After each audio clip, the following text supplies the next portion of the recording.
जय श्री राधे श्याम। मैं समस्त यदुवंशी अर्थात जो भी ओबीसी वर्ग के हमारे कथावाचक हैं, उन सभी से मैं विशेष निवेदन व्यक्त कर रहा हूँ कि आपस में आप लोग जो ये गंदगी फैला रहे हो, इस गंदगी का प्रायोजन आपको लेकर के डूब जाएगा। अभी इतनी बड़ी समस्या हो चुकी है, ये अज्ञानता के कारण, अहंकार के कारण किसी यादव की चोटी काटी जा रही है, किसी की पोथी छीनी जा रही है, लेकिन आप लोगों के दिमाग अभी भी कुछ सही नहीं हो पा रहे हैं। अरे कोई महाभारत सम्राट बन गया, कोई रामायण सम्राट बन गया, कोई स्वर सम्राट बन गया। आप लोग संभवतः ये जानते हो कि सम्राट शब्द की व्याख्या क्या है, सम्राट किसको कहा जाता है, स्वर सम्राट किसे कहते हैं। संभवतः जिसको आप स्वर सम्राट कहते हो, उसे ये भी नहीं पता होगा कि सरगम के स्वर कितने होते हैं। जिसे आप महाभारत सम्राट कहते हो, उसे ये भी नहीं पता होगा कि महाभारत में जो 18 पर्व हैं, उन 18 पर्वों में उपपर्व कितने हैं और उन पर्वों के नाम क्या हैं, उन पर्वों में क्या क्या कथाएं हैं। जिसको आप रामायण सम्राट कहते हो, उसे ये भी नहीं पता होता है कि रामायण शब्द की व्याख्या क्या है।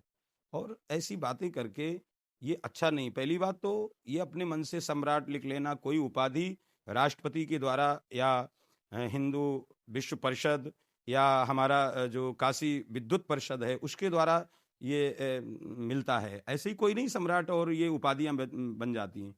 फिर चलो आप बन गए, अच्छी बात है, मैं उससे मुझे कोई दिक्कत नहीं। लेकिन दिक्कत ये हो रही है कि वो भी यादव हैं, तुम भी यादव हो, एक दूसरे यादव को गिराने के लिए आप लोग जो ये हरकतें कर रहे हो, ये तो मुझे कहीं कहीं ये लगता है ना कि तुम्हारी शिक्षा में, तुम्हारे संस्कारों में बहुत बड़ी कमी है और इसको सुधार लो। वक्त रहते हुए अगर सुधार लोगे तो बहुत अच्छा रहेगा। नहीं तो मुझे तो नहीं लगता है कि आप लोग जो ये धंधा बनाए हो ना, क्योंकि मैं ये तो कह ही नहीं सकता हूं कि आप कोई कथावाचक या शास्त्रीय आचार्य हो। ये केवल आप एक बिजनेस के तौर पे, जिन लोगों को व्यासपीठ पे बैठने का तरीका नहीं मालूम है, कैसे बैठा जाता है, ऐसे बुरी तरह से पैर हिला रहे, कोई सर हिला रहा, कोई हाथ हिला रहा, कोई बाल हिला रहा, ये व्यासपीठ की मर्यादा नहीं है। कोई दारू पी रहा, कोई दूध पी रहा, कोई रबड़ी छान रहा। अरे तुम लोगों ने क्या बना रखा है यार, एक व्यसन का अड्डा बना दिए हो व्यास गद्दी को। तो सब कुल मिला के मैं निवेदन करता हूं कि जैसे अपनी रोजी रोटी चला रहे हो चलाओ, अच्छी बात है, लेकिन किसी के पैर खींचना और किसी पे कीचड़ उछालना ये अच्छी बात नहीं है। जो जैसा है उसको करने दो। आप अपने आप को निखारने का प्रयास करो।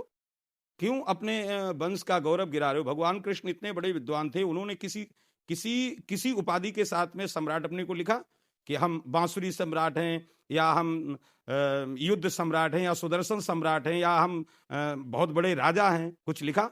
और तुम लोगों के पास में कुछ भी नहीं है, कुछ नहीं जानते हो, आमाता का ज्ञान नहीं है, व्याकरण की परिभाषा नहीं जानते हो, महाभारत की परिभाषा नहीं, रामायण की परिभाषा नहीं, संगीत के बारे में जीरो हो, और फिर ऐसी उल्टी सीधी हरकतें कर रहे हो। मुझे अच्छा नहीं लगता है।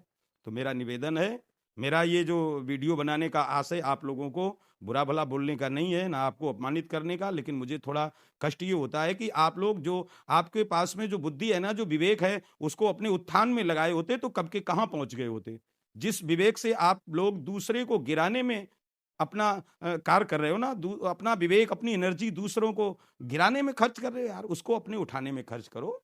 यदुवंश का गौरव बनो और आचरणवान बनो, बढ़िया शिष्टता से कथाएं करो, परिवार का भरण पोषण करो, अच्छा रहेगा। लेकिन एक दूसरे पे कलंकित का कीचड़ मत उछाड़ो। मेरा यही निवेदन है, यही आग्रह है। सभी सुखी रहें, सभी स्वस्थ रहें। इन्हीं संभावनाओं के साथ समस्त बंधुओं को जय श्री राधे कृष्ण।